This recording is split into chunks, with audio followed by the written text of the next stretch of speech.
Assalamualaikum warahmatullahi wabarakatuh. Perkenalkan, nama saya Faisal Rijaldi. Di sini saya akan mempresentasikan tentang tugas perancangan alat bantu, yaitu tentang alat ukur.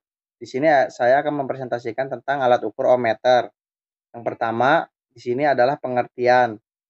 Ohmmeter adalah alat ukur hambatan listrik, yaitu daya untuk menahan mengalirnya arus listrik dalam suatu konduktor. Besarnya satuan hambatan yang diukur oleh alat ini dinyatakan dalam ohm.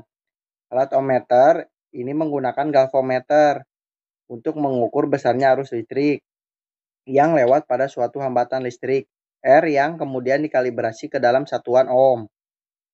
Desain asli dari ohmmeter menyediakan baterai kecil untuk menahan arus listrik.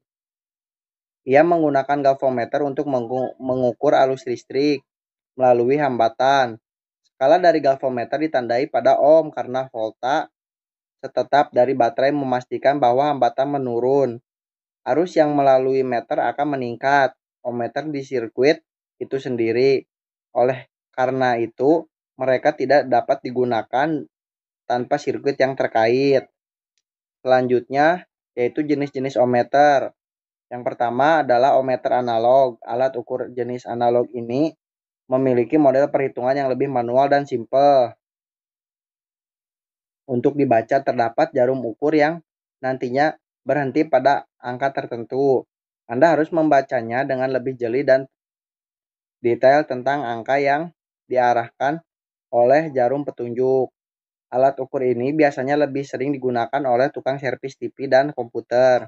Selanjutnya yang kedua adalah ohmmeter digital. Jenis yang kedua yaitu digital yang memiliki tingkat akurasi jauh lebih detail dan akurat. Nilai hambatan yang dihasilkan oleh jenis digital memiliki hambatan satuan yang jauh lebih terperinci, pilihan pengukurannya pun jauh lebih variatif dibandingkan dengan model analog. Hanya saja model ini memiliki kekurangan, yaitu susah melakukan monitoring terutama saat voltase tidak stabil atau naik turun. Selanjutnya adalah tentang bagian-bagian ohmmeter ya. Yang pertama itu adalah skrup. Bagian ini bertujuan untuk mengatur kedudukan jarum meter. Yang kedua adalah tombol zero ohm atau adjust knob. Tombol ini digunakan untuk mengatur jar meter agar berada pada angka 0 atau Z. Yang ketiga adalah saklar memilih. Saklar memilih ini bagian ini juga sering disebut dengan istil atau range selector switch. Tujuannya tak lain untuk memilih batas ukuran serta posisi pengukurannya. Yang keempat adalah lubang kutub positif dan negatif. Fungsi dari lubang tersebut adalah untuk memasukkan tes LED atau ujung kabel.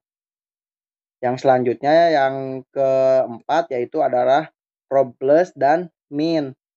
Probe di sini adalah tes lead atau kabel yang terdiri dari dua jenis yaitu hitam dan merah. Keduanya memiliki arah kutub yang berlawanan yaitu positif dan negatif. Selanjutnya adalah menggunakan ohmmeter. Yang pertama itu caranya matikan semua daya pada setiap rangkaian yang sedang diuji dengan cara memutuskan setiap sambungan yang ada.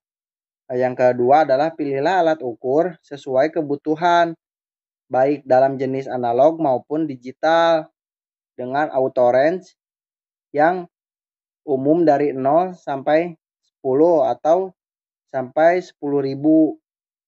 Yang ketiga adalah cek kembali kondisi baterai saat pertama membelinya. Biasanya sudah otomatis berada di dalam alat ukur tersebut. Biasanya telah ditandai dengan warna merah untuk kutub atau plus dan warna hitam untuk kutub min. Yang keempat adalah aturlah meteran ke arah angka 0 atau 0 terlebih dahulu. Resistensi 0 tersebut harus selalu diperhatikan pada saat kedua ujung probe tersebut mulai terhubung satu sama lain. Dan yang selanjutnya yang kelima, pilihlah perangkat atau rangkaian listrik yang akan diuji tingkat resistensinya. Dan yang keenam yaitu sentuhlah satu probe ke ujung suatu rangkaian listrik, lalu tempelkan ujung probe lainnya ke ujung yang berbeda. Catatlah hasil pengukuran resistensi benda tersebut. Sekian presentasi dari saya. Mohon maaf bila banyak kesalahan. Wabillahi taufiq wal hidayah. Wassalamualaikum warahmatullahi wabarakatuh.